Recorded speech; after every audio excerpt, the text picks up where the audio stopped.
On behalf of the Academy of Osseointegration and the Dental Guys podcast, I'm Wes, the Dental Guy.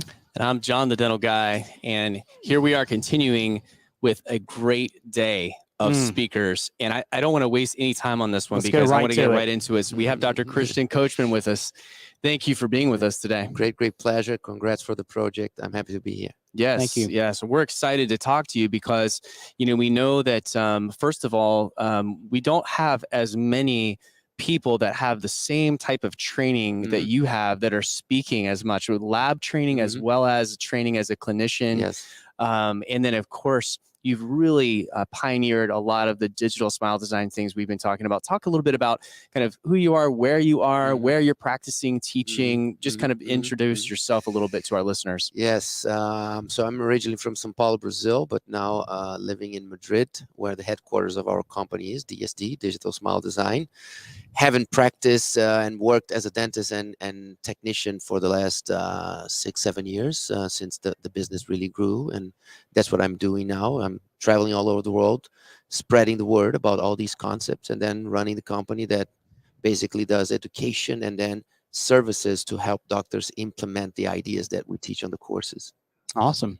Very good. So one of the things that comes up, I think, anytime we talk about this is creating a virtual patient. Yes. We've been talking about this for years and years and years. And the question I think that we want to know is, how much can we create at this point in time a true virtual patient? How much treatment can we do from across the world on a patient versus what we need to still be thinking about in an analog manner? So talk about some of the data we're creating. Can we create this virtual patient? So great point, because this is the gateway. This is the starting point. Without that, there's nothing happening on the digital environment. This is one of the few things that the clinician needs to really understand, because almost everything beyond that can be outsourced. But creating the virtual patient is done on the first appointment and needs to be done by the clinical team, right? What we have today is very mature technology to generate this avatar of the patient with very good quality and precision that allows us to work completely digital. This digital patient is basically formed by 5 components. We have the facial static information, facial motion, intraoral static information, intraoral motion, and inside the structure information, basically the CBCT. So you have facial scans, facial videos with movements, you have intraoral scans, you have intraoral devices to capture the movements of the jaw, and you have the CBCT. That's the ideal virtual patient. Since some of these technologies are still kind of expensive, the simple version of the virtual patient is just an iPhone and a scanner, right? And the CBCT when needed. The iPhone or the smartphone with 5 simple facial pictures and a video of the face to give the motion, intraoral scans to capture the arches, gum, teeth, and the bite, and the intraoral movement is captured then not in the mouth but replicated by a virtual articulator that works exactly like an analog. So this is the simplified version that every dentist tomorrow can do with a smartphone and a scanner. So facial scanning, you mentioned that's a technology that's come a long way in the last even 5 years or so. Where is that now? When does facial scanning, the true facial scanner, win over the iPhone, for instance? When would you choose that, or should we be looking to implement that technology? I think facial scans are already at a level that every dentist can use. Some simple apps, sometimes free or very inexpensive. There's still improvements on the precision of the overlapping of these files, but technology is just growing super fast and improving super fast. So I think that in the next few years, facial pictures will be completely unnecessary because facial scans bring so many advantages. For example, infinitive number of pictures from all the angles and no more wrong angle pictures. That's huge for labs, right? Most of the pictures that we get in labs today are still wrong angle, and then you cannot really work well. So scans take over that, and you can move the patient's face and then make print screens and do the photo protocol out of the facial scans. This is the same we do with the intraoral scans. So intraoral scans for me already took over intraoral photography. Of course, you can be passionate about photography. You can do a lot of intraoral photography, DSLR cameras, etc. Completely unnecessary. It doesn't impact the quality of dentistry. It doesn't impact the quality of diagnosis, treatment planning, patient education, case acceptance, and execution. So the new intraoral scanners with true color coming together, plus the scanner being a high definition camera as well, you can do everything with those images. And I know this is kind of disruptive, and doctors are like, what do you mean? We don't need to do intraoral picture? Absolutely not. Nothing against it. You can complicate your life as much as you want, but it's completely unnecessary today to do fancy intraoral pictures. And you can rely on the images on the intraoral scanner. So facial scanners will do the same with facial pictures. The missing link is the movement. So for the face, we still need a video of the face until facial scanners can start capturing the facial movements. And that will probably take more years to come. Intraoral, the movement, we already have very solid technology and devices and sensors to capture the jaw movement in the mouth. Downside, still very expensive.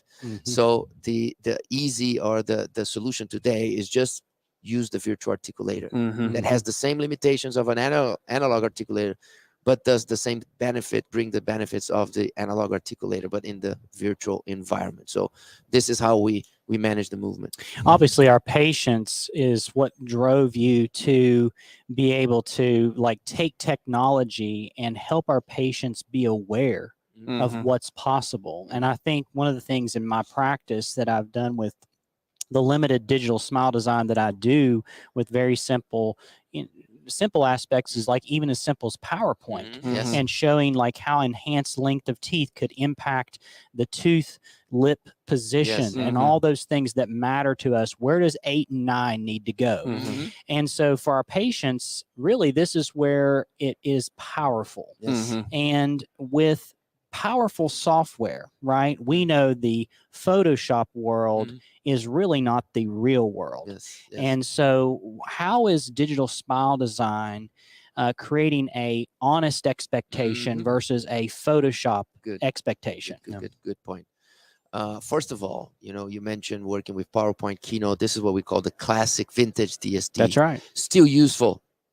Anything that you do to improve your visual understanding of the case and your visual explanation education of the case, visual communication with the specialists on your team, and of course education and motivation of the patient, any visual tool is valuable. It adds, right? Whatever you do, from old school pictures that we used to do, drawing over the pictures, and nowadays, of course, in our situation, we do everything in 3D.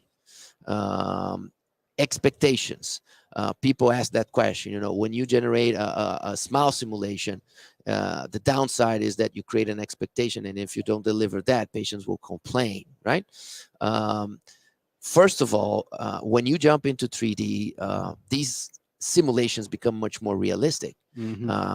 Of course, when you design a case, you need to understand dentistry. You need to understand the limits. In the software, everything is possible. So when we do 3D designs, these 3D designs in our lab are guided by clinicians. So periodontists, prosthodontists, orthodontists, and surgeons that are guiding the CAD designers about facial analysis, where teeth, roots, and bone belong in that face, what is possible, what is not possible, and then you enter, of course, what is reasonable for the patient, what the patient really wants. So the 3D design needs to be as realistic as possible. Once we define that design, we can simulate the specialty simulations, how much ortho, where do you want to be, how much crown lengthening, vertical augmentation, restorations, what teeth yes, what teeth no, and you define that in 3D. Then comes your question. When we have a very realistic 3D plan, we then generate what we call guided dentistry, all the devices to go into the mouth, guide our hands to try to replicate that as much as we can. We know that is not pure mathematics, and biology plays a big role, and you can have beautiful, realistic simulations, and the outcome can be slightly different. Right. And people say, so that is a problem.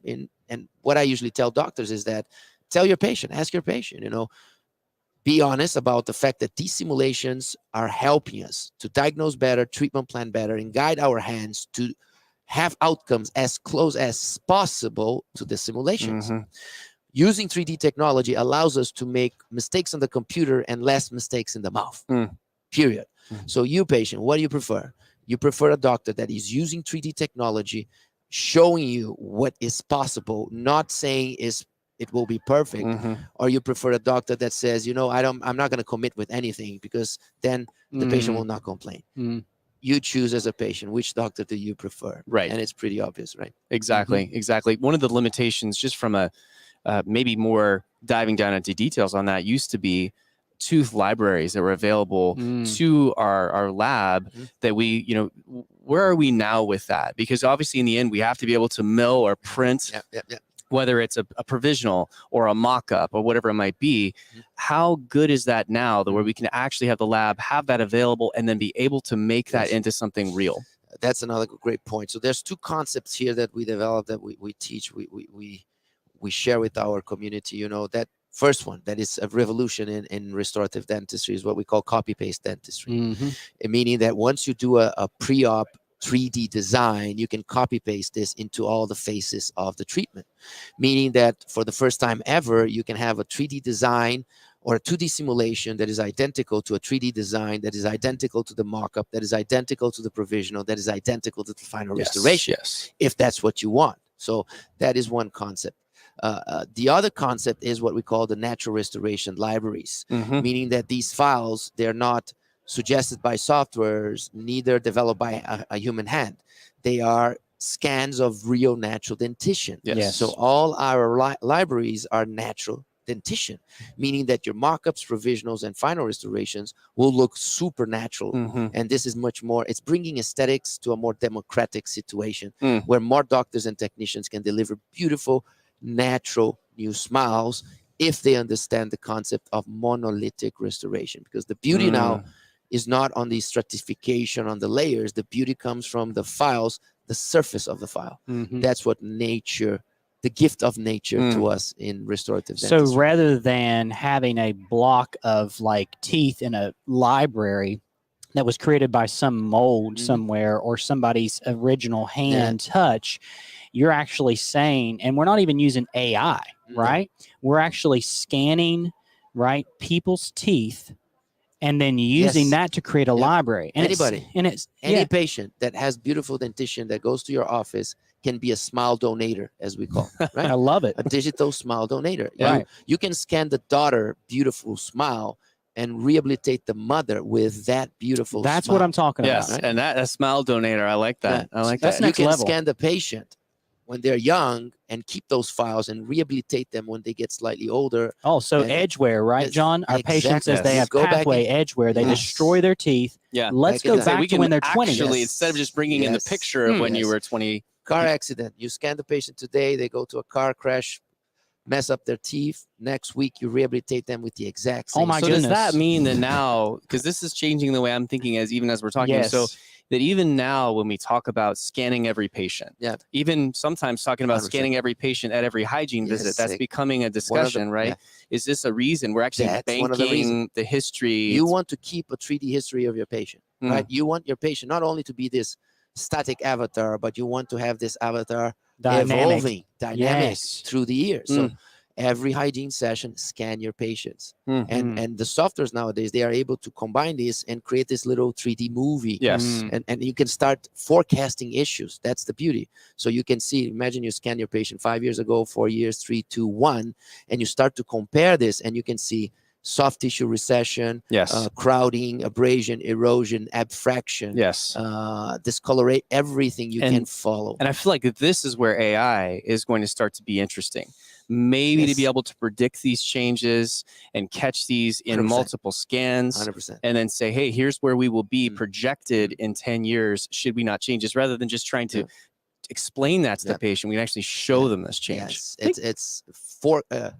It's forecast-driven action, because you when you explain a problem to the patient, mentally speaking, psychologically speaking, we human beings, we're trying to find an excuse not to act on that. Right? Absolutely. So when you say, patient, you have a problem, the patient tend to think, okay, I have a problem, but it's stable. I'm not going to do nothing about it. That's right. When you go back into the past and you created this trend and you show it in 3D, psychologically, you create this continuation of a possible worsening of the situation. And a rate of change is now clear to the patient. So then the patient says, okay, I can see 5 years ago I was like this, 3 years, and now, oh my God, it's getting worse. And in 2-3 years, it's going to get much worse. Let me act now. The biggest frustration following your career over the last 10 years, really closely, and from a distance, is that the companies were not talking with one another. And this I think frustrated you. I don't know. And therefore you created this idea where I can bring everybody in, create my custom APIs, right? Tell us a little bit of how it all kind of came to light. So we were always very into treatment planning, our passion, comprehensive treatment planning. And companies didn't really understand that, softwares were not developed to help dentists treatment plan. They were developed to help dentists execute after treatment plan. That's it. And that's a major mistake from companies, because treatment planning is actually more difficult than executing. For sure. We see all over the world many more great clinicians than great treatment planners. So I was screaming to the companies and saying, look, we need technology to help us make decisions before we even treat patients, And the only way to have software to help us make decision is to have a software that can bring the basics of modern treatment planning, meaning starting with the face and interdisciplinary connection, meaning all the specialties in the same platform, right? It's like you thinking 10 years ago, 5 years ago, that you could connect Invisalign software with CEREC software, with Dolphin software, with Nobel Clinician software, all in one. Yes. To allow you to simulate your ideas before even presenting the ideas to the patient. That's right. Comparing different ideas, pros and cons, making better decisions to the patient, and visually helping the team to understand this is the best plan to our patient. And then, of course, using these images to convince the patient, to educate the patient and motivate. Then after case acceptance, if you want to do dentistry the way you always did, you already took advantage of the most powerful part of digital. It's decision-making, diagnostics, treatment planning, and patient education. This is the core of success in modern dentistry the next decade. Utilizing smart technologies to understand the problem, build a solution, and sell the solution. So I got a question then. If you're a young clinician just finishing up dental school, you're joining a practice, and you want to start embarking on just the basics of creating awareness for what's possible in the treatment planning realm, right? Because I feel like digital, well, I won't say what I think, because I want to know what you think. What do we need to tell our young clinicians, our associates, future clinicians, hey, this is how you start. Where do you start as a young clinician? So it's all about the mindset, right? More than investment or learning curve. You need to be open to really understand these new trends and take advantage of these new ideas. As I said, you need to start with an iPhone and a scanner and understand how to create this information. You need to partner up with the digital lab that is a real digital lab, because the hard work is on the lab side. The lab needs to generate these visual information for the clinician to take advantage of it. If you think you're going to buy all the software as a dentist and do it chairside yourself, that is crazy. That is not a smart business model. You create the virtual patient, you outsource everything, and all you need to learn is how to interpret the visual information that 3D technology is giving to you. And interpreting visual information is not digital, it's dentistry. You need to look at images and say, we need to open 3 millimeters of the vertical dimension, because I can see, the pros and the cons. So I think, you touched a little bit on the outsourcing idea. And I think for years, one of the other challenges was that, the dentist wanted to be able to show the patient this, but the amount of work involved in understanding the software, manipulating the software. Both of us have done that, and it is not easy. Now, it doesn't mean that we say because it's not easy that we shouldn't try to master it. But in the end, from a business model standpoint, there is a certain amount of work that we can delegate to technicians that do this 24 hours a day. what does that look like from a laboratory standpoint? You know, how much is the lab doing? Yep. How much is the clinician doing when it comes to these designs? So the first principle here that I follow is outsource to others everything that others can do better than you and cheaper than you. Good. Right? That's good. Outsource. So do what you do the best and outsource the rest. So as a clinician, you have so much to learn on treatment planning and clinical execution that every minute you spend learning 3D software, I think it's good for you to see, understand, and even try and have a big picture understanding of the complete digital workflow. And this is what we teach in our courses to dentists. Just enough you need to understand about the big picture of technology to be able to be the quarterback of the team. Yes. Not be the technician of the team. Right. You know, and find a real digital lab that can do everything for you. That is the model to allow you to treat better your patients, to even see more patients, or have a higher average ticket price because you're generating more value to your patients. You're bringing comprehensive dentistry. You're moving from quadrant dentistry, everyday dentistry, into life-changing dentistry. And that is better for your business. So focus on what is more important as a clinician, you know, diagnosis, treatment planning, clinical execution. Yes. Understand the big picture and partner up with the people that will allow you to take advantage of technology.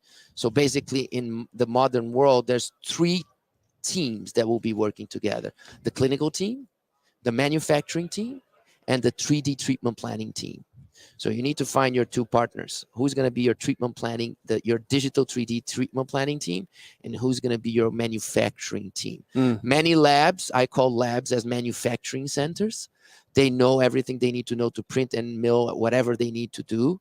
But there's a new team that is that started to happen in dentistry, and that is the 3D treatment planning team. Oh, I totally love it. Yeah. So this so is good. people that have, these are companies that many labs will become treatment planning centers. Yes. Right?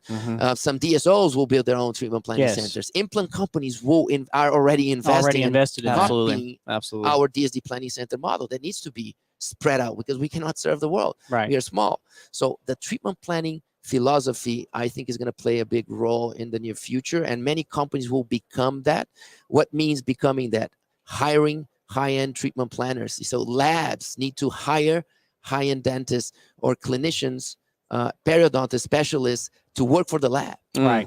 And understand, and CAD designers with treatment planners, and then the dentist will take advantage of. Well, and you imagine it, say, as a surgeon, right? Having that on your team with your referring doctors, knowing that when a treatment plan is submitted, that you have another surgeon and a prosthodontist and people that are evaluating what, like you say, what's possible, so that instead of, you know, you doing this beautiful surgery and then having someone who doesn't know how to manage the restorative outcome, you know, at least that it's possible. Yes. And then it's just a matter of, can we train the clinical skills to be able to execute the plan? But no longer is it, well, the plan was never going to work from the beginning. And so that outsourcing seems like a great place to start. So so if someone wants to get involved with this, where do they go? Where do they start? So the 2 biggest benefits here, you need to use technology to help you make better decisions, and you need to use technology to take advantage of collective intelligence. For me, one of the best things that digital brought to us is collective intelligence, meaning making less decisions by yourself. You know, before you needed to be a part of a study club, you needed to have schedule a meeting with your ortho and your periodontist, and you could only do this once in a while for a few patients. Now we see 20, 30 new patients per month. The ideal is to have a workflow that allows you to have collective intelligence playing and benefiting 30 new patients per month. So asynchronous communication, cloud dentistry, very simple. You need to build your team as a young practitioner. You know, who's the periodontist you want to consult, what is the orthodontist and the lab, and create a simple chat group and ask the lab to generate 3D images that you can share with the group, and in a synchronous way start to brainstorm daily about every single case. This is, for me, the most simple way to benefit tomorrow morning from technology, making better decisions through collective intelligence. Less decisions by yourself. You know, since all the patients are digital, you know how to send this information to a safe cloud system. You connect with the chat system to everybody. You type some questions. Everybody's answering. And when you open your phone again, you have these beautiful interactions happening. And every single day, you're going to make better decisions for your patients. No one wants to be alone in practicing dentistry. And I think one of the things that we've talked about on the show before is that medicine has figured out some things about the group practice that's worked well, because I can walk right down the hall and talk to the specialist. I have a morning rounds with all of the specialists in one room, speaking over a patient, talking about our plan, and therefore the standard of care raises. Yes. And I think that this model of cloud dentistry, where we're putting together a team of people, the 3D treatment planning team, or even and they don't need to be under the same roof. That's right. Because the data is something that if we collect properly, everyone can see it. The next level, right? What you said is bring specialists to the same office, and that is already an improvement. But that's how I work my whole life. But that's not the solution. Because even working all the specialists under the same roof, you never have the same 5 minutes free at the same time with the others. It's crazy. So asynchronous communication through digital platforms is the only way to really do interdisciplinary dentistry, interdisciplinary treatment planning. What's next for Christian Coachman?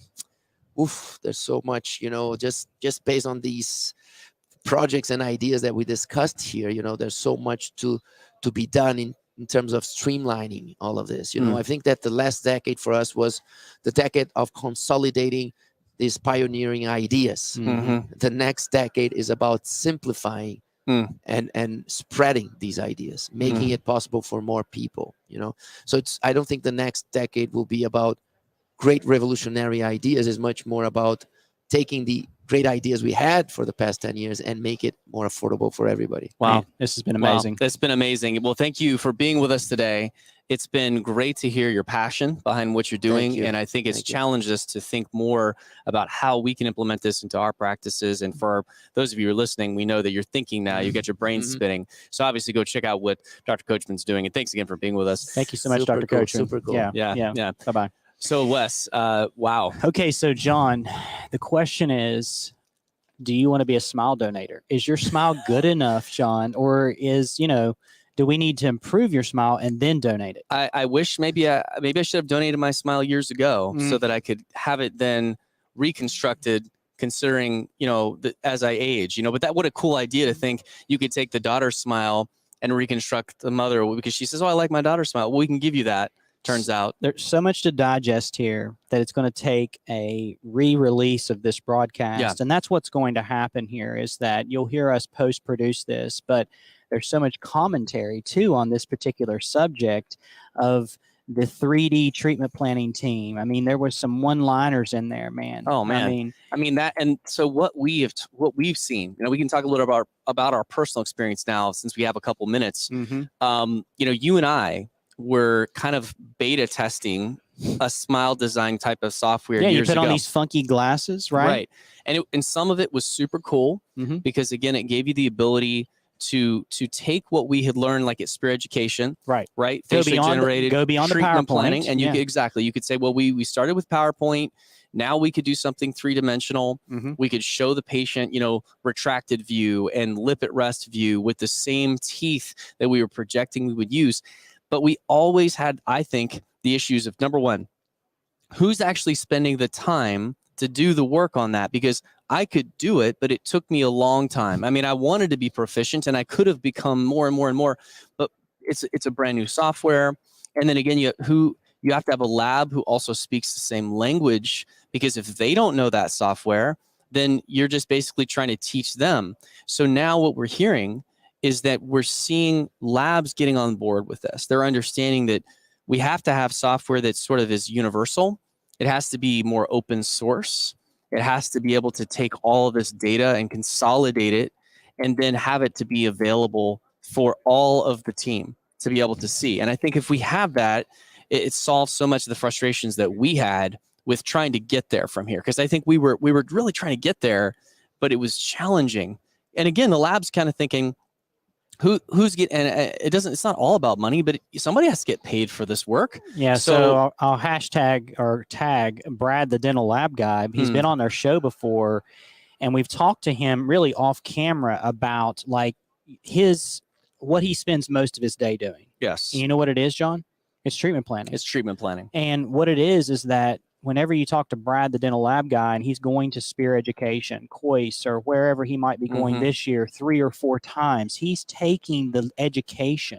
Yes. So that he can help doctors really treatment plan. And Brad doesn't want to be a treatment planner. No. Right? And I think we do have to say that you still have to go if you don't have it.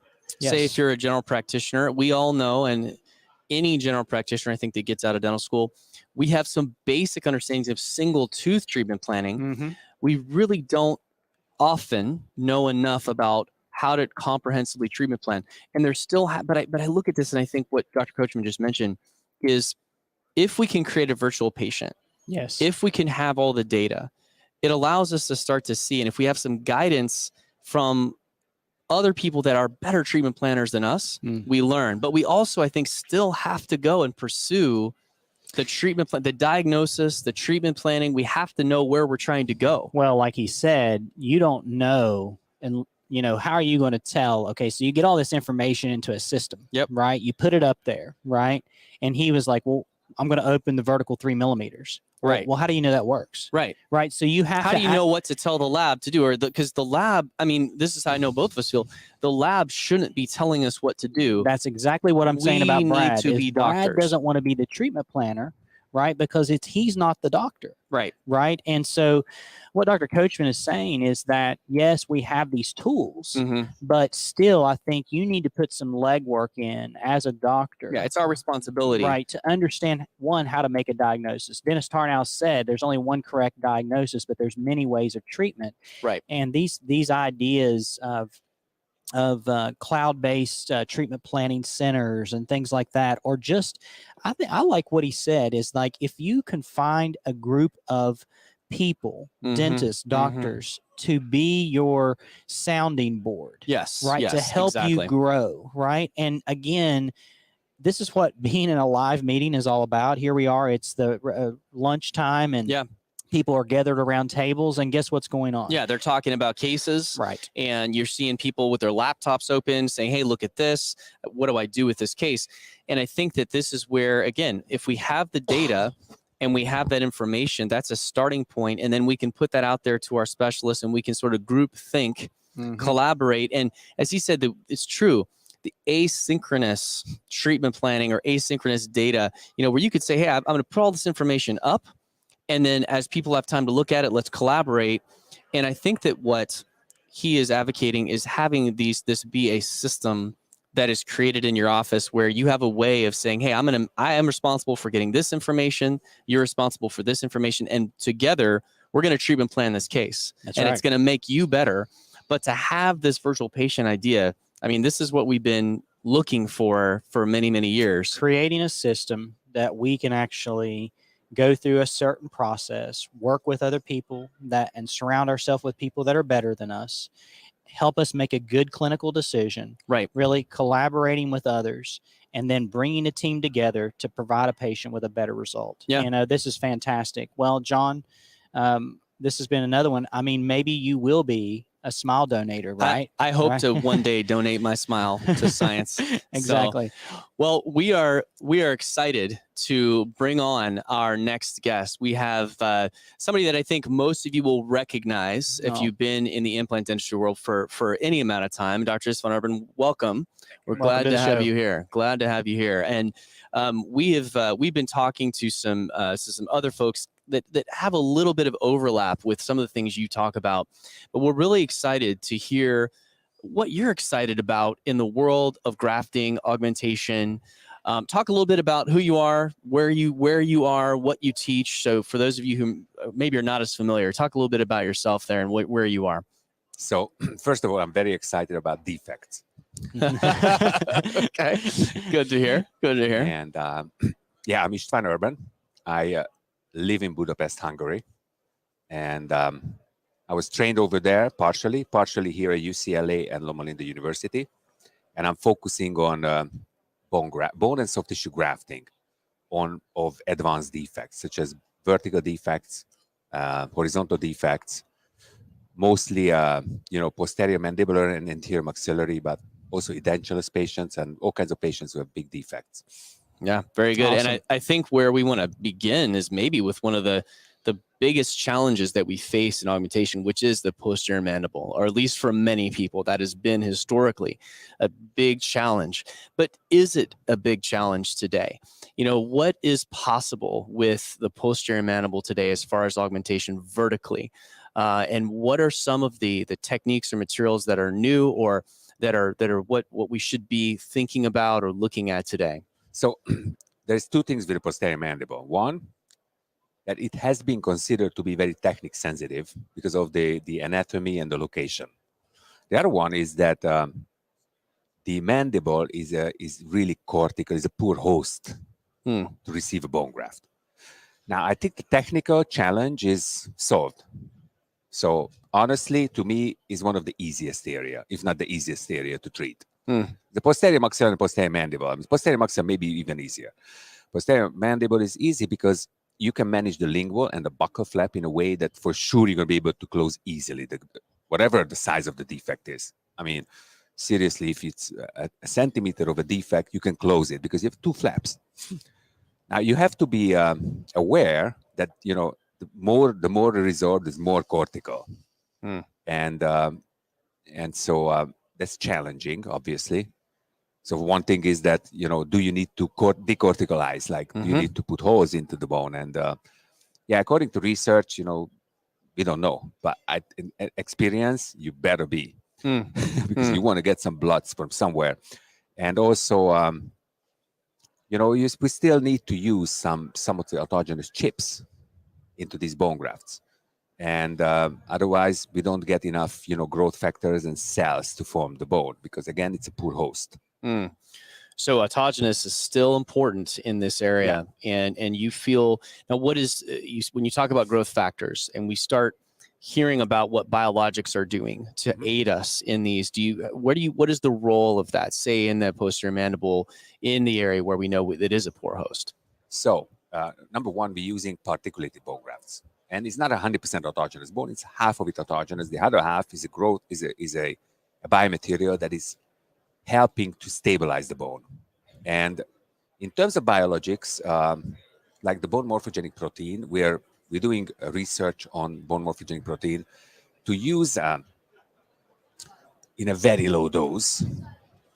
And we tested what happens if you put it in the middle of the bone graft. If you do it in the middle of the bone graft, it looks like it's not a very good place for the BMP2 because the BMP2 is really relying on the mesenchymal cells.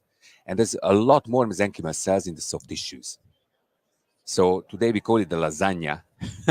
And we do a bone graft and then we apply just a little dose, a small dose of BMP2 in the collagen, fleece that will be under a membrane that has some holes.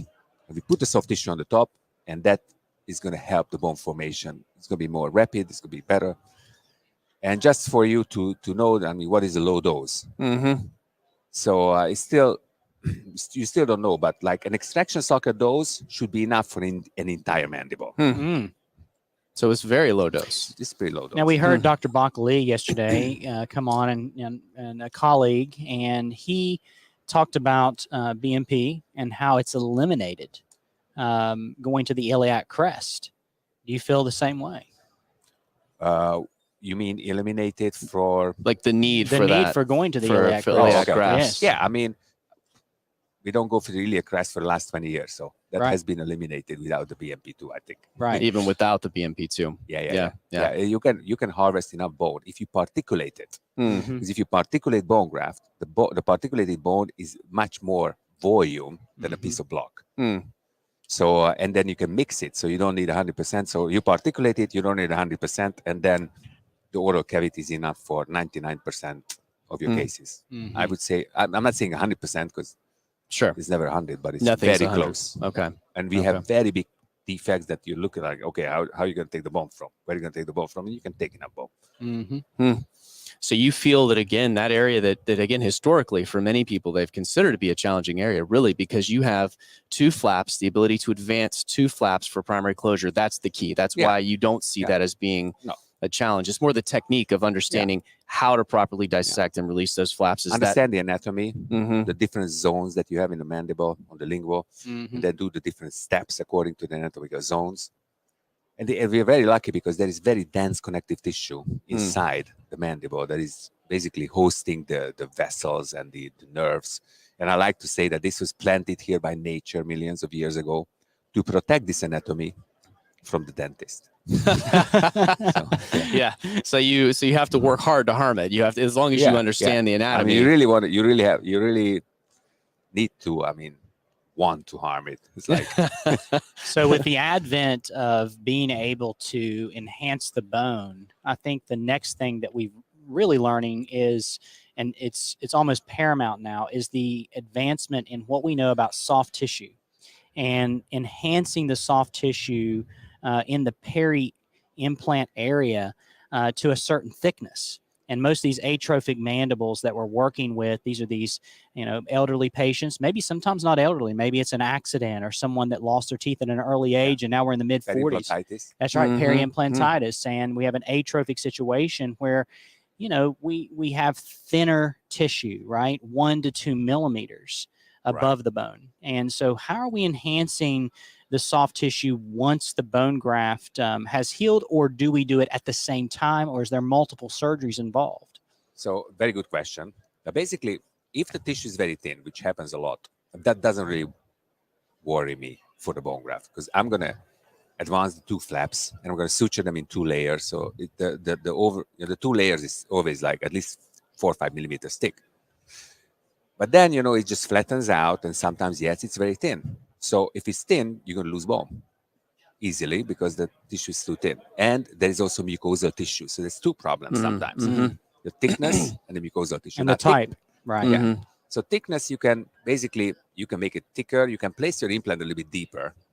And then you're basically guiding bone remodeling and then at the same time increasing, a little bit of soft tissue thickness. You can put to a connective tissue graft. What we do, I don't like to take a connective tissue graft for the posterior mandible, honestly. For thickening, we use like a thick collagen matrix, which is thickening. It's cross-linked, so you really have to close it. And you can do that at the implant placement. But then if you do that, you close again. And then keratinized tissue is also a problem because if you really want to have somewhere keratinized tissue, that's in the mandible, especially in the lingual. So if the patient, many times these patients, they come without any keratinized tissue. Right. And then you're going to have to graft that too. So that's already a couple of surgeries. Yes. So do you feel, knowing that you've said that the posterior mandible really, again, one of the easier areas because of the ability to have the multiple flaps, is the anterior maxilla the challenge? Is that the biggest challenge? Because it sounds like that's what Bakli, of course, would say too, that seems to be, if there's a place that we run into more trouble, it can be there. Is that how you feel as well? The anterior maxilla is the one that you have to really make a decision way before you start the surgery. So we have an own classification system, which is based on how deep is the vestibule and how flexible is the tissue. The deeper the vestibule, the more tissue you have to close, number 1. Number 2, many of these patients, they already had multiple surgeries. So there's a lot of scarring and unflexibility of the tissue. Sure. And you have to be prepared for this. So if I have a patient who has like a big defect with no vestibule because the defect is so big, but the patient never had surgery, then it's much easier than a patient who had multiple surgeries. So for example, you have different tools for an extensive defect where there's no vestibule. We do an extensive flap. We call it the extended safety flap. And then we're planning even to shift tissue, lateralize tissue from the distal areas, call it the papilla shift. Then where there is no vestibule, you may have to borrow some tissue from the inner portion of the, basically the inner portion of the lip that we call the suborbicularis preparation. And if it's scar tissue, then we have to do the periosteoplasty too. And that makes, for me, my favorite area is the anterior maxilla. Plus, you want to make sure that there's like 0 bone loss forever. Okay? Yeah. And then you want to have good looking tissue. You want to have a papilla in between, Yes. implants, for example. You want to have a good vestibule at the end. Mhm. You want a nice looking keratinitis. It's not like you're going to throw in a free gingival graft, Sure. because the free gingival graft ages much worse than us. Right. So Right. in 10 years, it's aging like 25, Mm. I think.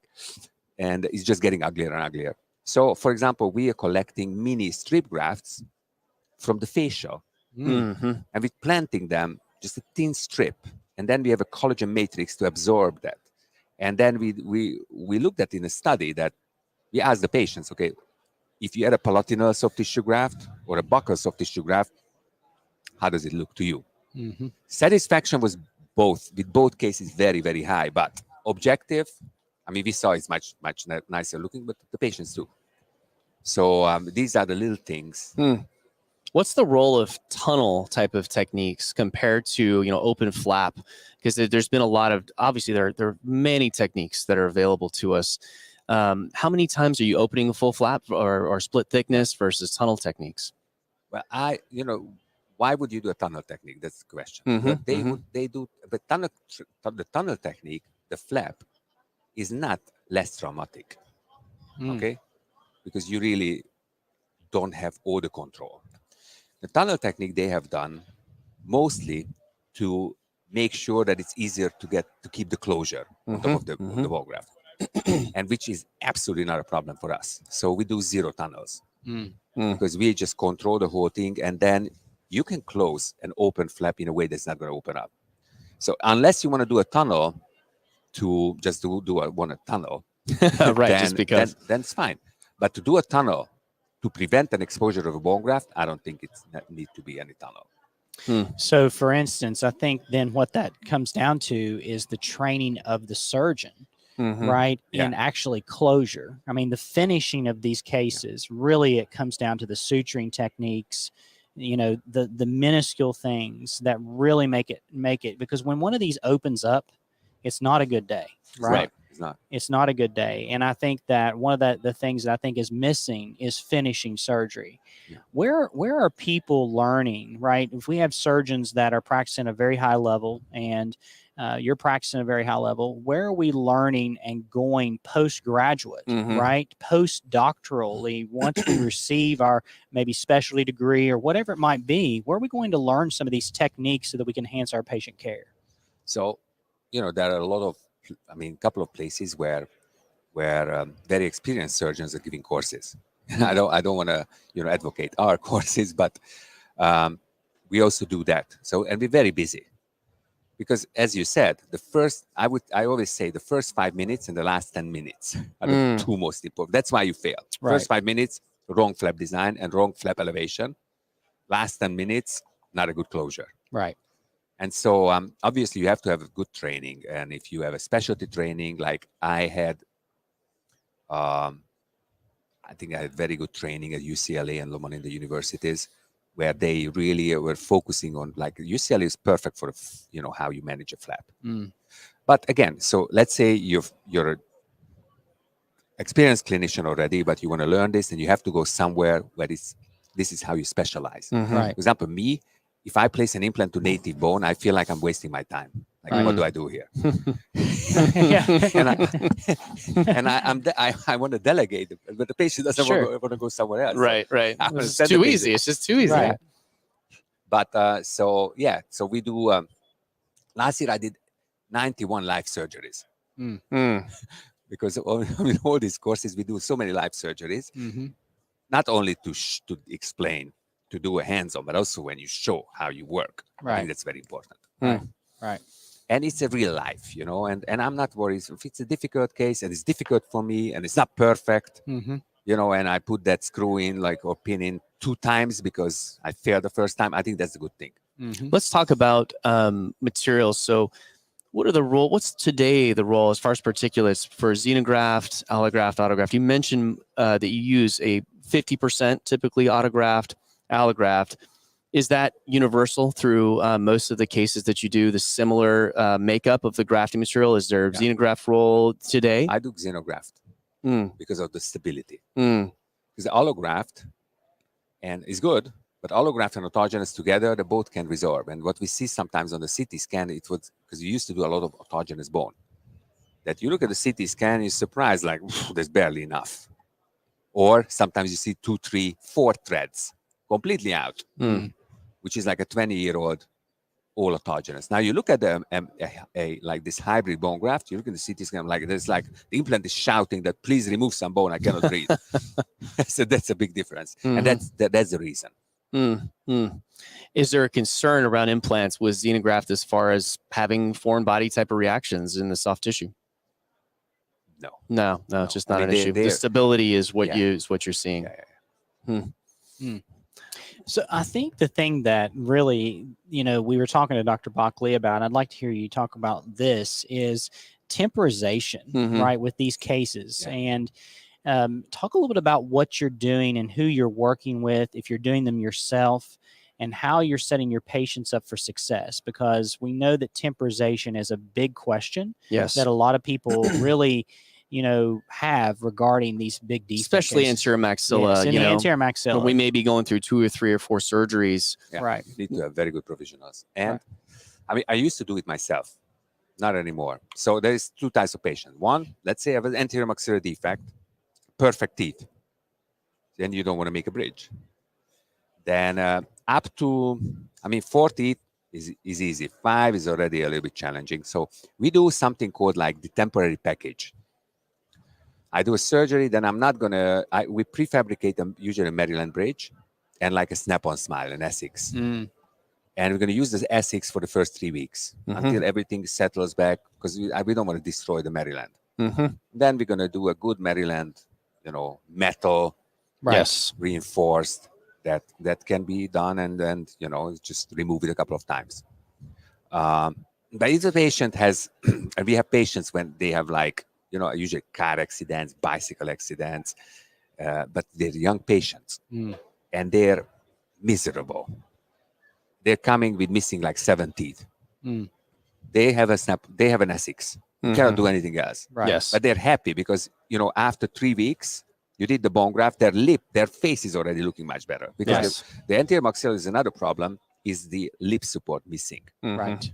And when you're fixing it, the patients are already, there's far away, you didn't even do an implant, they're already smiling. Right. Just with the Essex, right? And I think that's Just a with good the combination. John, one of the things that I've incorporated in my practice is elimination of the prosthetics that are tissue bearing, right?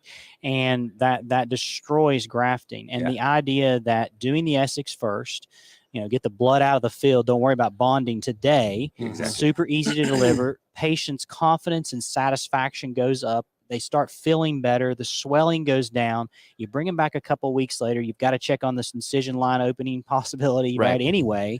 And then you're bonding a Maryland bridge in. And with the technology we have today and being able to make those digitally, it's fantastic. Let's talk about suture material, right? There are so many out there and available. Good question. We know that we've seen people advocate different types. Do you have a go-to that you use for every surgery, or does it really vary depending on what you're going for? So, I'm a little bit conservative. I was trained with the PTFE suture. The PTFE suture is super clean and strong. You don't really need strong because you supposedly advance the flap that you don't really need strong. But there's still a couple of patients when the tissue is struggling to open up. And for those, it's very good to have a good, strong suture. We do a deep mattress suture.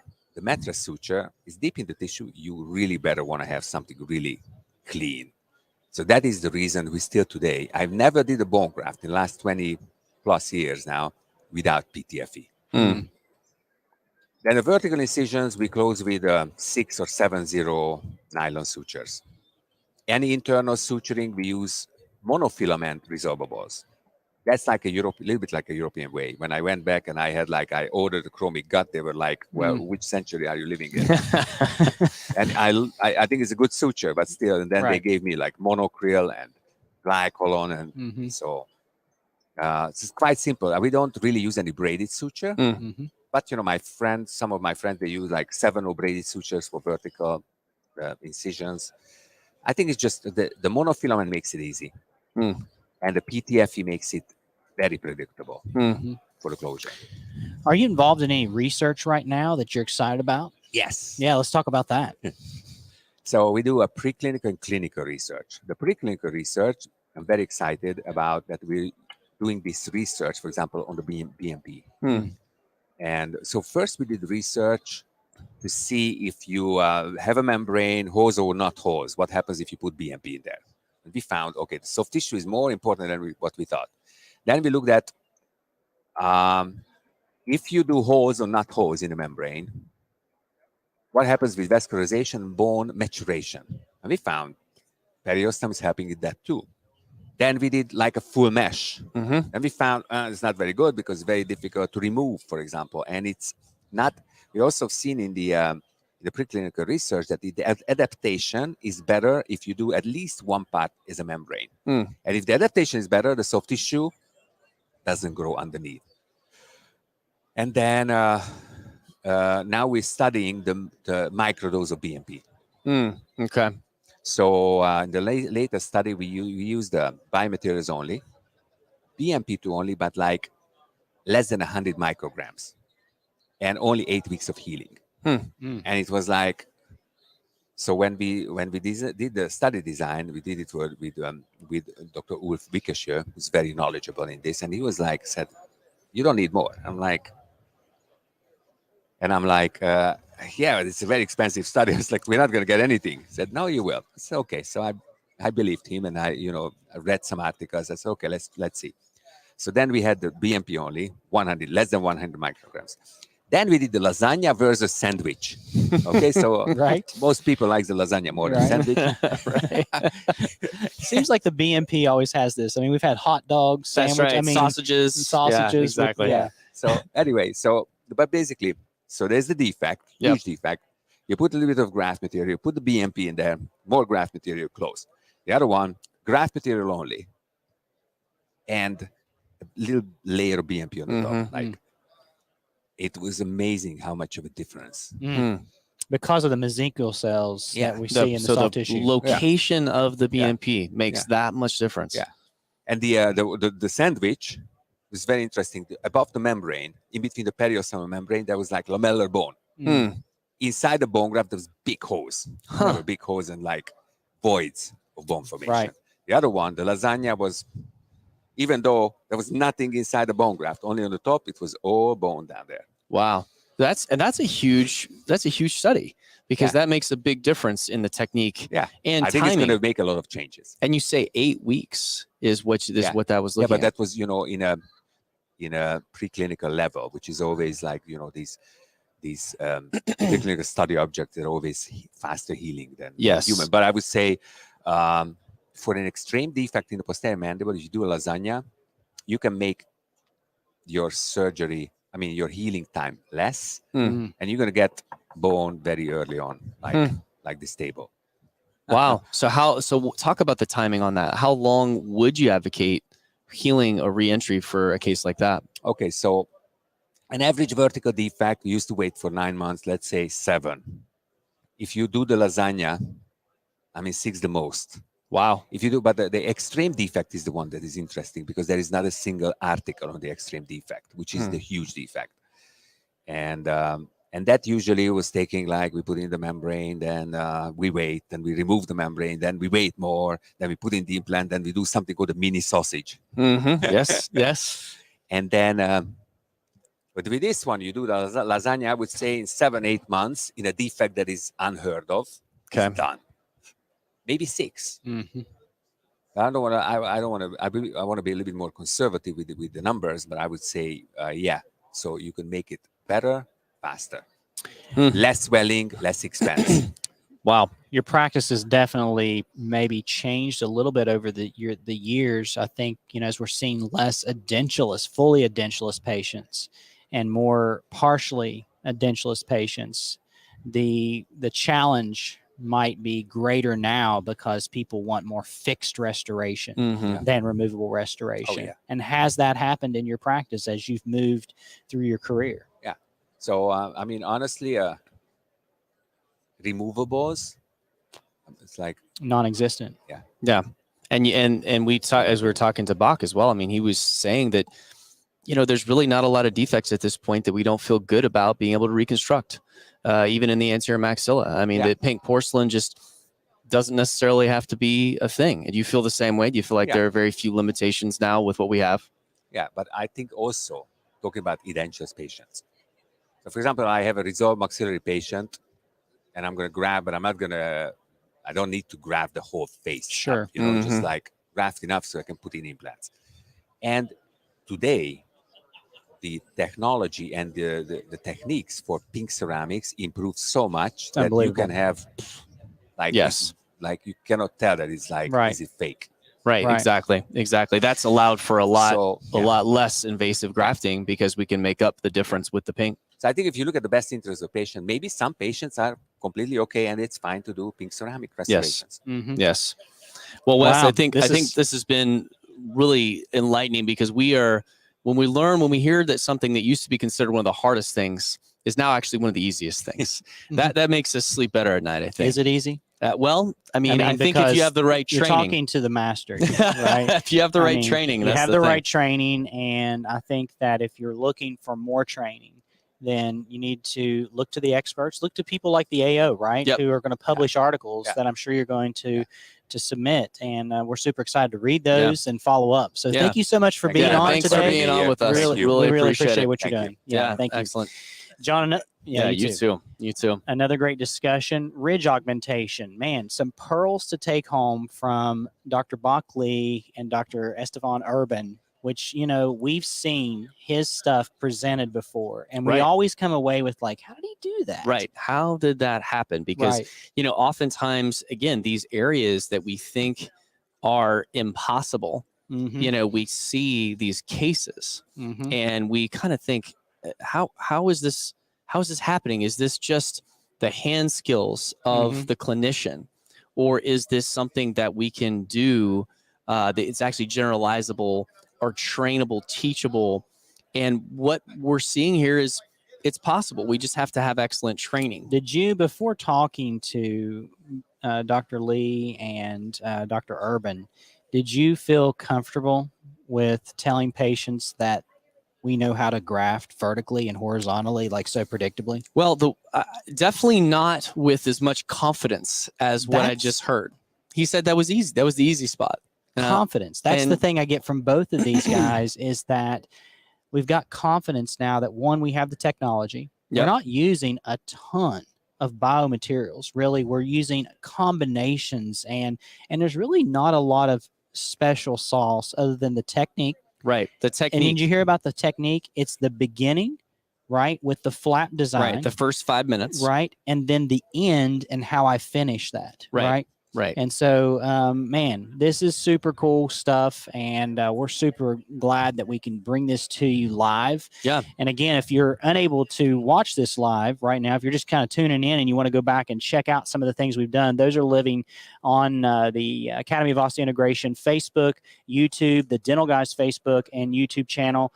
And then coming will be a subsequent release audio version of this on the Dental Guys podcast itself. And so, John, let's talk about professional households, right? I think that, my wife, who is a dental hygienist, and right. And I think the fun thing is like when, the conversations have to stop. Right. And when do they like continue on? Right. Well, sometimes I feel like I'm in a professional household with you on the podcast, right? Because it's like can we go out to dinner with our significant others and not talk shop? Right. So our next guest that we have here, I think we're going to have an interesting conversation. And so we'd like to welcome you to the show. And so first, before we get into the nitty-gritty of this, I'd like you guys to kind of introduce yourselves, talk a little bit about who you are, what you do, so our listeners can get familiar with you. Well, I'm Justine Paquette, a prosthodontist from Newport Beach, and married to David Gachet. I'm a prosthodontist in Orange and 1 day a week with Dr. Paquette in Newport Beach. We've been married for what, 35 years? 36. 35, Let's not yeah. get that number wrong. Don't get it. I'm teasing. That's I was going to I'm say, teasing. it's That's already a good way to started. start the The conversation. counseling session today, John, has already started. Just teasing. So Thank you for inviting us. Yeah, thanks we're for coming very nice on. of you. We're glad to have you. And we love the fact that we get to kind of vary up.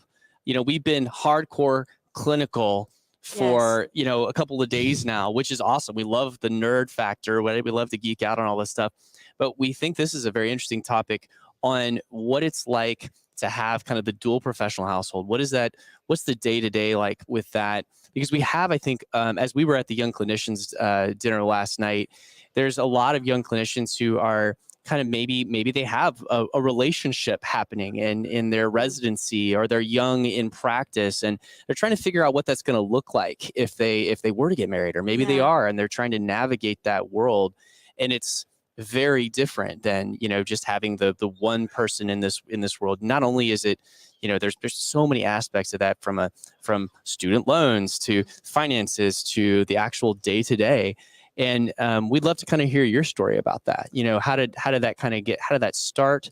And what does that look like day to day with you guys, especially in your clinical and professional life? Right. Well, I have to say, thank you for the invitation again. And it is interesting to be talking about something that is not the nerd factor. And you said, what's it like? Well, I have to say it's awesome, because obviously we're very involved with our profession and professionally in various academies as well. And we actually have separate practices, which is the way we elected to do it.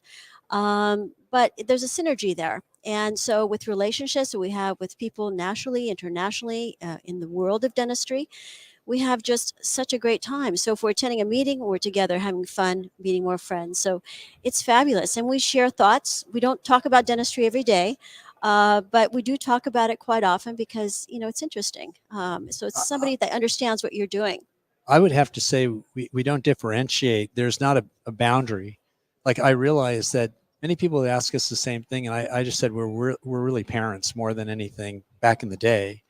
And so when we transition from discussing dentistry per se, we do have we cross that. We kind of say, okay, I have to ask you a question, or what do you think about this? But usually we just deal with each other as we would in a married relationship in reality. And occasionally that involves dentistry. And one of the benefits is that we both like continuing education quite a lot. Justine generates a lot of content. I generate a lot of content. And those are the little more stressful times that you got to kind of focus like a cram session. And yet the majority of the time, we're clinicians. We're just working. As we are now, at this point, we're empty nesters. So we have a little more of our own free time, and we can, you know, entertain and have fun and travel more than the past. But one of the things you said was, where did it start? You know, how did it start? Yeah. That's right. So the interesting thing is, I was at UCLA. We were at the first day of dental school, and I was walking along, and I looked across, and I saw, oh, she's pretty. She and I would have a beautiful family. And at that age, I thought, this is a very unusual thought. You know, I was 21. And I would always say, oh, she's a beautiful girl, you know, or something like that. I would never think have a family. And ironically, someone told Justine that I was a smart guy. And then she came and talked to me, and I was very nervous. And 2 or 3 years later, we started dating, right? That's right. 2 or 3 years later. Well, Yeah, senior year. Okay. We were study buddies for a while. And then, we were study buddies. And then at some point, something clicked. happened, and we just, it's been great. I always like to say she was attracted to my appearance and me to her intellect. Right. That's awesome. So through those early years of, say, practice building, let's talk about that a little bit, because obviously, you know, if you survive dental school and training kind of together in the trenches, that builds a strong foundation, you know, because obviously you know what it's like to kind of go through, in a word, hell sometimes, right? Yeah, but it's an all-out push. It is. But there's a whole other push when you're out in the private practice world and building practices that are individual and separate, and you know, the give and take with that. were there? I'm in agreement with you. That is an all-out push. Yeah. Surviving in the world of private practice takes 110%. And when your eyes off the ball, you're immediately falling behind, and the overheads are high, and it's a challenge. So I feel like being in private practice keeps you sharp on your toes. During COVID, the one thing we did learn is that maybe you don't have to be so hyper focused. Yes. And think smarter and don't necessarily work harder. But I think Dr. Paquette's always been effective as a clinician, thinking smarter, and I take her lead on that once in a while. There's some great business books out there that talk about, that we can only do 3 things well, right? And being business owners ourselves, and starting private practice from scratch myself, and you taking up a family business, there is the E-Myth says that honestly most small businesses don't survive. And in the world of marriage too, we're living in a world where marriages don't survive. Greater than 50% of marriages just don't survive in the United States.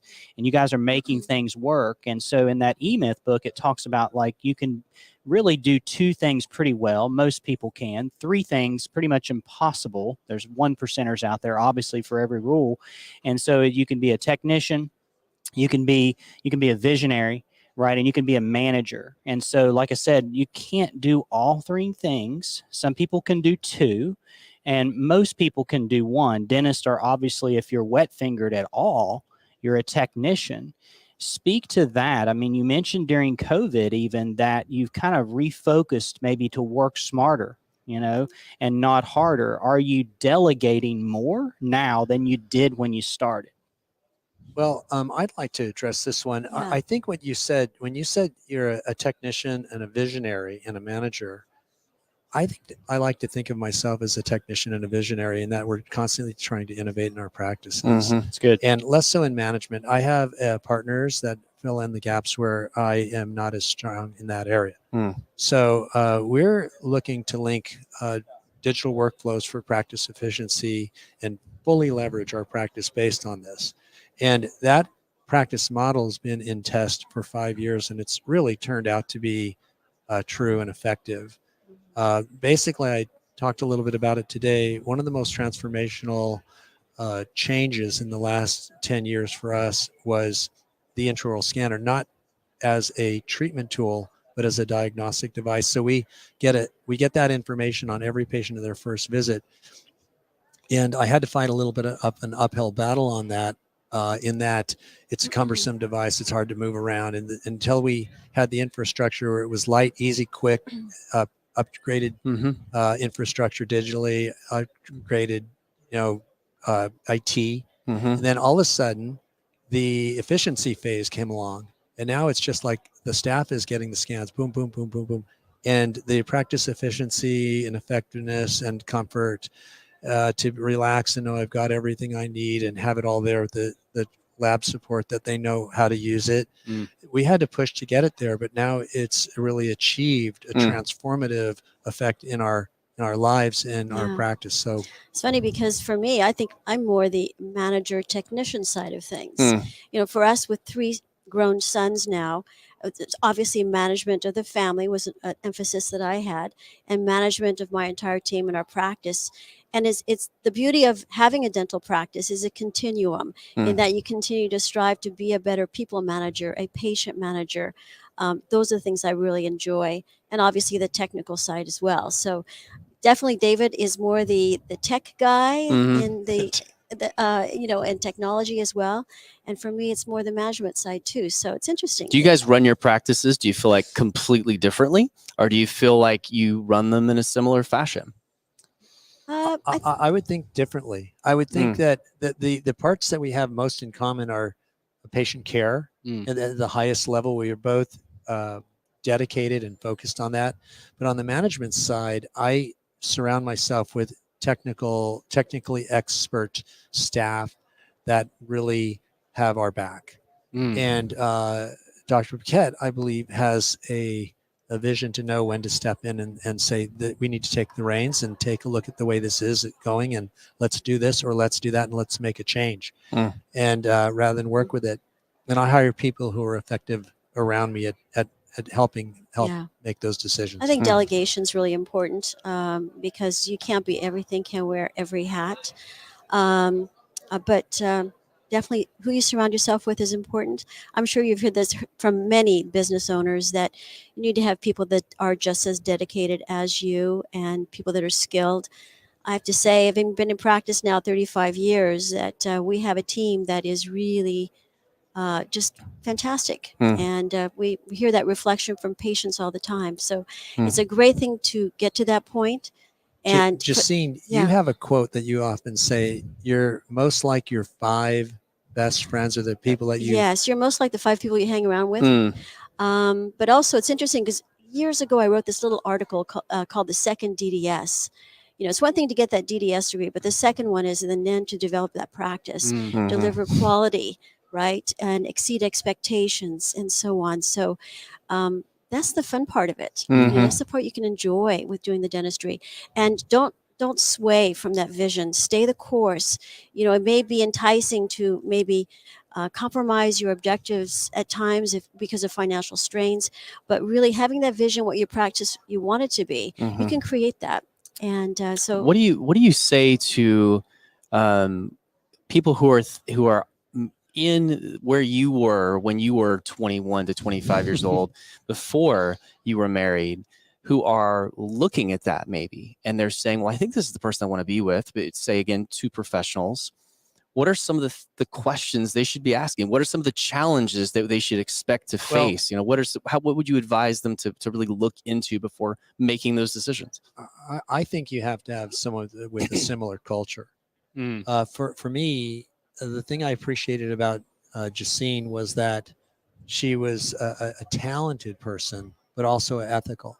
All the decisions were high core value, ethical decisions, not necessarily religious ethics, but actually the core individual, it would make the right decision all the time. I always say she's a multiplier, and people get near her and they do well and better. And I mean, it nice. Just has a tremendous. That's pretty huge. She's an influencer. No doubt. No doubt. It's true. She's had a tremendous impact on our kids too. As a parent, she calls it steering. Yeah, I call it steering maybe, but she's in fact the puppet master in that she can help those guys make the decisions that are important to make at the right time. And as a result, I think they're very successful kids too. So now some people say that you have to make a decision sometimes as a parent between your career and your family, right? Some people say that. Now, what I'm hearing from you is that you would probably not agree with that. I completely disagree. Yeah, talk about how you implemented that. How were you intentional about balancing career development and family development? Talk about families first. You know, I mean, I think that there's just if we both believe that. So there are times we would make little sacrifices. I thought to myself on occasions, if I would just be over there, I think I could push forward and make these relationships happen and I could move in that direction.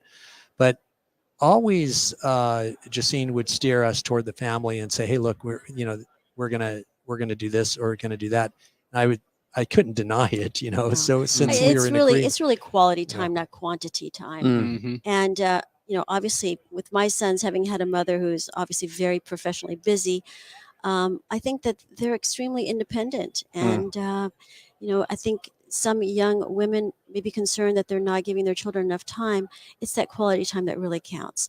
And I really think it's an asset for them to see a working mom, if, you know, any form of working, whether it's in the home or private practice or whatever the case may be, but somebody who is fulfilled and engaged. And personally, I know that the interactions that I have with patients, I always thought about, what do we want to encourage them to be for their futures? So it's kind of a luxury to be able to talk to patients in whatever their career path they had chosen, to kind of get their insights, to maybe discuss it with my sons and expose them to assist them with their decisions for the future too. So I think, you know, some of the things you're saying there just ring clear to me is that you've established core values in the beginning amongst the two of you as a husband and wife. and you agreed upon certain things that are beyond dentistry. Knowingly or unknowingly, I don't think we had a conversation Sure. today and said, when we get to the Right. future and they're going to have this decision, we're going to go this direction. Right. It's just that we were attracted to each other, and that if like searing, you kind of know this is the right decision and this is not. I would say that the children did not, they were not without good role models, in that we knew how to work. If one thing, we would lead by example in work ethic. We have an expectation. If they, there are times where you say, well, maybe it's time to relax or it's time to work. We would get the job done. And so they would maybe, I think that they could reflect on that for their own lives. Yeah. Now, being that they're grown, how do you see that reflected in the decisions that they're making at this point? How do you see, I mean, did the work pay off? Absolutely. It did pay off. And I guess part of that equation as well, because I know it's difficult to be a parent of young children, and you worry about where they're going to go to preschool, then elementary school, then high school, college, etc. But it's always kind of being behind the scenes and placing them with the right peer groups and right, as best of an arena as possible. Part of it is luck. I mean, I don't want to say that, this is all our doing, because certainly we try and not puppeteer, but control as much as we can. You Part of it you is did say luck. puppeteer.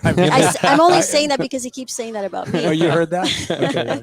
But no, it's having, just being mindful of where they are, trying to expose them, guide them, and prepare them for the future. And our three sons are happy with their professional choices, and now moving into relationship choices. And so they're flying solo now. Certainly there's stages of a marriage and a business, and you guys are moving into this next stage in your business. And I'm in a stage of business of kind of in this growth phase. John's in a similar situation, and we're all making decisions based on where we're at. And as you move into whatever stage you're moving into, how is that going to, you're practicing here, what is the next thing? This idea of I'm going to cut back, right? And then the work-life balance, where does that line up? Yeah. And I think I'm picking up on what you're saying. Does being an empty nester to you mean that, I want to actually, okay, I've kind of gotten my kids through, I've gotten them into college, whatever it is, and now I want to maybe do less? Or does it tell you want to spend more time together? Is it you really want to now be able to do things professionally that you maybe were having to maybe hold back a bit content because generators? What is that going to look like? Well, first of all, I've got to compliment you two on your professionalism. This is quite an engaging conversation. But for us, this has been a matter for me. I've decided that I would stay healthy and young as much as possible and contribute as best I can to health and wellness and fitness, everything in moderation. And I read a book, Younger Next Year, and that one has had a big impact on me, and I try to go along with that. And I think in our professional career, we're cross-pollinating. We take the best of each practice and say, we're over this and we're over here doing this. So Jacine eventually has that, and then they have areas that we're like, oh, they're doing that. So our teams are kind of in a quasi communication, and we're reflecting upon each other. So that's really powerful. Yeah, it is amazing. That is very powerful. It is. It's interesting. David's strengths and area of focus is somewhat different than mine has been. Mine has been very much aesthetics, etc. And so now that he's coming into our practice, I never imagined that we would be practicing at times in the same office, but it's really been a wonderful asset, and he's able to bring to our practice something, that another dimension that maybe we were lacking in. Yes. So sometimes you plan these things, but sometimes things just evolve on their own, and that's kind of what's happening now. But throughout that whole process, now what is 35 years of practice for each of us, I would say convergence and synergy. Our lives are converging, and we're fairly synergistic and having some fun. I think for everyone, you want to try and have a balance as much as you can. Yeah, a similar situation happened in my relationship with my wife. Is we pulled back in COVID and went into where we weren't practicing for 8 weeks, and she and I decided that, for just lack of a better thing to do other than spend more time with our children. We wrote things that mattered where we get the glasses out of the cupboard, and we had our kids list the same things, and we said, now we're going to eliminate some things. And then what we did is we also spent more time together reflecting. And then after that, I said, I'm going to need you to support me in this next little bit because we're unsure of what's going to happen.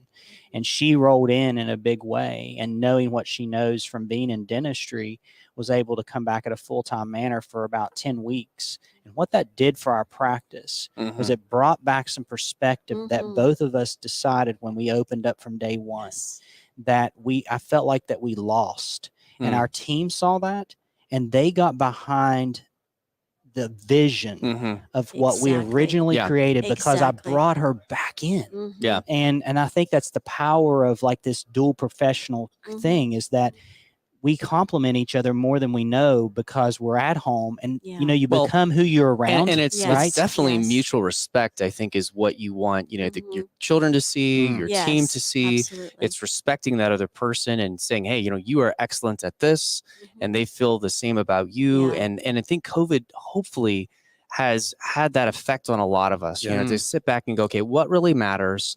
What really doesn't?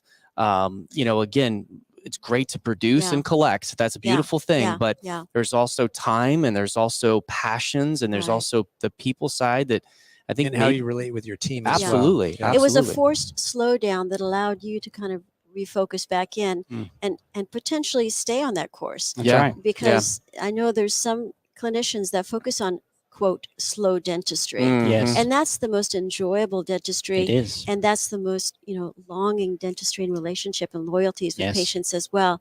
So I think that was a good heads up It for us was. to It experience. was. Thank It you. happened collectively. I really appreciate you guys coming on and talking about this subject. It's something that isn't really discussed much in even on our show, John. We focus on the clinical and a little bit on the business as well. But I think that you guys bring something to the table that's pretty special. Yeah, and enjoyment of of life, when we are in practice and at home. And I think what I've certainly, realized, and again, this is like, we're getting very personal right on these things, but that's what it's supposed to be. Okay, John. But it's I'm more of a filler than you. I know. I'm trying to become more of a feeler. Analytic. Yeah, Right. that's true.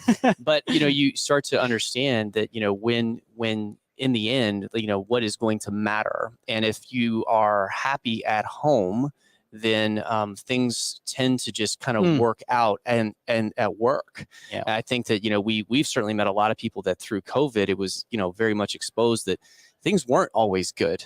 And, I think it's interesting. And this is, again, it's just hitting very close to home for a lot of people in this building. But, you can look at professional development as a way to sort of escape from things that aren't great. Or you can work on making things at home excellent. And I think if things at home are excellent, then it kind of just filters into the rest of your life. I got to ask one clinical technical question, right? These Go for it. These are prosthodontists. They practice at a very high level. Periodontists and prosthodontists. Yeah, periodontist, prosthodontists. They practice at a very high level.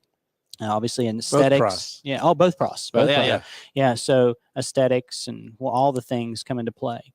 I would say, what is your excitement at this point in your career for next level dentistry? Next level. Yeah. What's the next disruption? What's the next disruption? You brought in digital scanning 5 years ago. What's happening? Yeah. Okay. So what I think is going to make a difference in the future on patients that have high demands, not high aesthetic demands, but high clinical demands, is that we're going to have an assessment tool, something to assist us in getting the diagnostics done very efficiently. Templates, templated process where our digital data collection and our clinical data collection is at the highest level and standardized and quick and efficient. And so as a clinician, we'll be able to make the appropriate diagnosis based on the most appropriate data collection. And you could see it happening in medicine where there's some new age medical community and they'll say, come in, we're going to do a digital analysis of you. Yes. And, but I think in dentistry, we could do it very efficiently and very effectively. The tools are there and we may not know all the tools that might be coming around the corner. Right. I feel like we've already pushed ahead in this arena a little bit, and I Yes. can see the next level. I think it's just out there. I'm not sure that I've got a handle on it Yeah. exactly. Yeah. Well, we just had Christian Coachman on right before, just an hour ago, and this is exactly what we talked to him about. Is I this think we're the there. next? I think we're there. It's just a continued Someone's refinement. got to piece it together right now. Right. Consider that Exactly. Uber came around as a result of GPS and financial technology on the phone. And That's right. those convergence, Yep. if you have technological convergences, all of a sudden you have opportunity. We don't know what it's going to be. I love when things are repeated, because when things are repeated, Mhm. typically usually it's something something to you, it. something you should turn your head out. That's why whenever we look at clinical evidence, when it's repeated and it's the same thing, Mhm. the same results, it's like, maybe we should consider that. And Right. so you've said something that's been repeated many times Right. already. We keep hearing the Really? same And we thing. keep hearing this. Yeah. And we've heard Dr. Greg Kinzer talk about that, Yep. Dr. Bob Winter. We've heard Dr. Christian Coachman talk about that on our show. Really? And Yeah, just today. just today. And I think that it's something that we need to listen to more, is our diagnostic data collection Mhm. and having a place where we can put all those things Yes. and do it in an efficient way. We have the technology here. Mhm. Yeah, I feel like, this AI Mm. where Mhm. when we drive the Tesla on this full autopilot, it's identifying humans, it's identifying cars, Yes. cones. Yep. I feel like we can get a scanner and it'll identify existing restorations and Oh, yeah. problems for us, Yeah. and it'll be able to It's identify coming. them. Oh, yeah. And then Well, we I- just Around the Coachman was corner. just talking about the idea of, scanning a patient at every visit and developing not only a history, but also a projection forward of what this edge wear will look Oh. like in 10 years, for instance, so that we can then, fascinating. educate them and then take it and from that and say, well, could we even go back to where you were 10 years ago, because we have scanning Absolutely. from 10 years ago and recreate what we had. And so this idea, like you say, of getting that data and then AI taking over and projecting forward what's going to happen if we don't, rather than us just saying, well, if you don't do something, one day we'll need veneers. Well, what do we Yeah. just show that? Mm. Could right. AI do that for us? Very interesting. That could be Yeah. talk about disruptive. That could change Well, Big time. things. thank Yeah. you so much for coming on and Absolutely. talking to us. Thank you, and- gentlemen. Yes. Thank We're you happy so much to for the have invitation. been able to contribute. Yes, Yeah. that's All right. wonderful. I Thank very you much so enjoyed it. Thank you, guys. Well, again, John, if you're listening to this and you're thinking, wow, this is next level content, because it is, Right, right? And right. you heard it here at the Academy of Osseointegration live from the show floor, Right. And we're going to be doing more of this later today at 3 p.m. Pacific time. We've got another great topic to discuss, digital workflow. That's right. And I'm super excited about that. So if you're on Pacific time, that's 3 o'clock. It's 6 o'clock Eastern time. And thank you to all the guests. This has been like a marathon It of has. just good Good stuff content. and Yep. good content. And so And we're really, again, asking for you, if you want to hear more from specific speakers or you have specific questions for upcoming speakers, just go to submit those questions at #AODentalGuys22, and we'll see if we can get those questions out there. Thanks again for engaging with us, and thanks again to the Academy as well for the opportunity to get to talk to all these awesome speakers. So we'll be seeing you back soon. For Wes, I'm John, and we are the Dental Guys.